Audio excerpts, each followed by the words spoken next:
মাদারীপুরে প্রথমবারের মতো ১২ কোটি টাকা ব্যয়ে নির্মাণ করা হয়েছে সমন্বিত বর্জ্য ব্যবস্থাপনা ইউনিট। এটি চালু হলে প্ল্যান্ট থেকে বর্জ্য প্রক্রিয়াজাতকরণের মাধ্যমে তৈরি হবে জৈব সার। স্বল্প দামে এই সার প্রান্তিক চাষিরা ব্যবহার করতে পারবেন কৃষি জমিতে।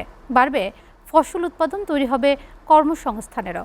প্রকল্পটির মাধ্যমে পরিচ্ছন্ন পরিবেশ বান্ধব পৌর শহর গড়ে উঠবে বলে আশা জনস্বাস্থ্য প্রকৌশল অধিদপ্তরের।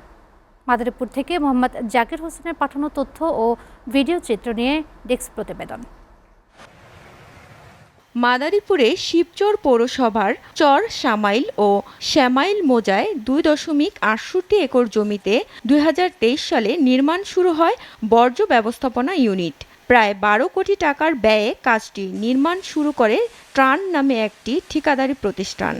নির্মাণ কাজ শেষও হয়েছে, এখন শুধু উদ্বোধনের অপেক্ষা। স্বল্প দামে জৈব সার জমিতে ব্যবহার করলে ফসলের উৎপাদন বাড়বে, আশা প্রান্তিক চাষিদের। এতে প্রতি বছর সাশ্রয় হবে কোটি কোটি টাকা, আর এটি চালু হলে তৈরি হবে কর্মসংস্থান, বলছেন স্থানীয়রা। ময়লার কারখানার লোক আমাদের একটা কাজ সম্পর্কে যে কোনো দিকে ভালো হয়, যা এই জায়গায় আমরা যারা বেকার সম্মুখীন আছি বা লোকজনরা কাজ করতে পারি।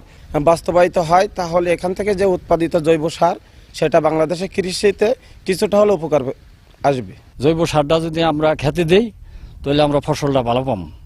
বায়ু দূষণ রোধ ও পরিবেশ বান্ধব পৌর শহর গড়ে তুলতেই এই প্রকল্প ব্যাপক ভূমিকা রাখবে বলে জানান ঠিকাদারি প্রতিষ্ঠানের প্রতিনিধি ও কর্তৃপক্ষ। এখানে আমরা মাদারীপুর শিবচরে একটা জৈব সার ফ্যাক্টরি করতেছি। এটা শিবচর থেকে কিছু ময়লা টলা এখানে আমরা নিয়ে আসবো, আর সেখান থেকে আমরা জৈব সার তৈরি করবো। জৈব সার তৈরি করে সেগুলো হচ্ছে কৃষিক্ষেত্রে, বিশেষ করে কৃষিক্ষেত্রে বৃক্ষরোপণের কাজে এগুলো হচ্ছে কাজে আসবে, এই উদ্দেশ্যেই করা।